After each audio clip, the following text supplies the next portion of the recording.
सिन्नर भूषण सूर्यभानजी तथा नानासाहेब गडाख यांचा 96वा जयंती उत्सव मोठ्या दिमाखात आपल्या शाळेत साजरा होत आहे आणि त्यासाठी उपस्थित सर्व मान्यवर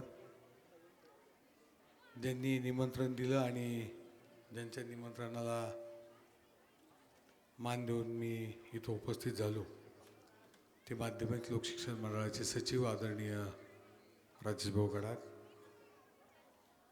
पंजाळे गावचे सरपंच आदरणीय महेशजी थोरात, सीताराम पाटील फटांगरे, आदरणीय जयराम दादा, माझे मित्र गणपतजी जागदाळे, प्रभाकरजी बेलोटे, वर व्यासपीठावरील सर्व उपस्थित मान्यवर, समोर बसलेले सर्व विद्यार्थी, त्यांचे पालक, शाळेचा शिक्षक वृंद आणि सर्व माता भगिनी आणि बंधूंनो,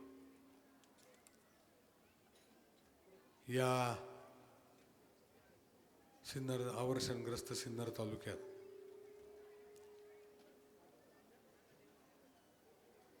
नानासाहेब गडाख यांचा 96 वर्षापूर्वी जन्म झाला आणि आपल्या कार्याने कर्तृत्वाने त्यांनी नुसताच सिन्नर तालुका नाही, नाशिक जिल्हाच नाही तर संपूर्ण महाराष्ट्रात आपली कीर्ती प्रस्थापित केली. मी नेहमीच सांगतो की मी भाग्यवान आहे की त्यांच्या पाऊलखुणांवर मलाही पाय ठेवून चालता आलं. ते आमदार होते आणि त्यांचाच आदर्श कार्यकर्तृत्व, त्यांच्या समाजाप्रती असलेले बांधिलकी हेच उद्देश घेऊन मी सुद्धा 5 वर्ष त्या पाऊलखुणांवर पाय ठेवत चाललो आणि एक उत्तुंग असं व्यक्तिमत्व आपल्यामध्ये होतं. तसं त्यांचं आणि आमचं कौटुंबिक नातं होतं. माझे आजोबा स्वर्गीय शंकरराव बाळाजी वाजे हे आणि नानासाहेब हे समकालीन होते आणि दोघंही बरोबर काम करत होते. राजकारणात आपण पाहतो की कोण कधी बरोबर असतं, कधी नंतर बाजूला होतं, परंतु शेवटपर्यंत प्रेम आणि जिव्हाळा राजकारण सोडून हा सतत राहिला आणि पुढच्या पिढीत देखील तो द्योतक म्हणून आज राजेश भाऊ मला दरवेळेस कार्यक्रमाला बोलवतात.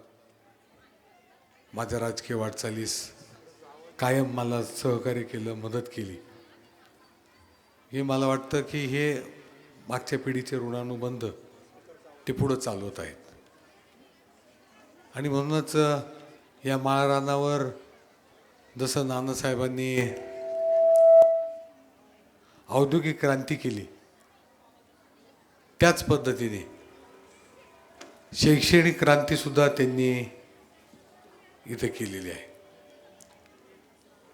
आणि त्याच शैक्षणिक क्रांतीतून आपण पाहतो की कुंदेवाडी असेल, मुसळगाव असेल, पंचाळे येथील शाळा असेल, या सर्व शाळा खास करून स्थानिक मुलामुलींसाठी एक वरदान ठरलेले आहेत.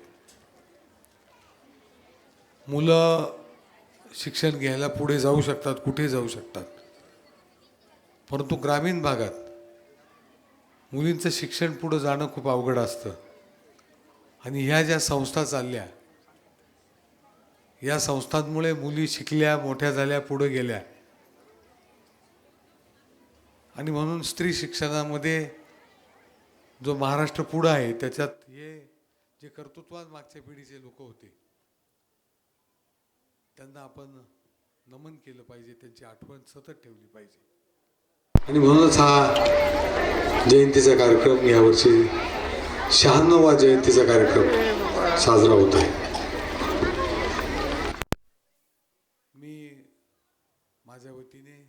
माझ्या कुटुंबाच्या वतीने आदरणीय नानासाहेबांना आदरांजली अर्पण करतो आणि असंच कर्तृत्व सर्वच त्यांच्या कुटुंबियांकडून होत राहो अशी परमेश्वरच्यांनी प्रार्थना करतो.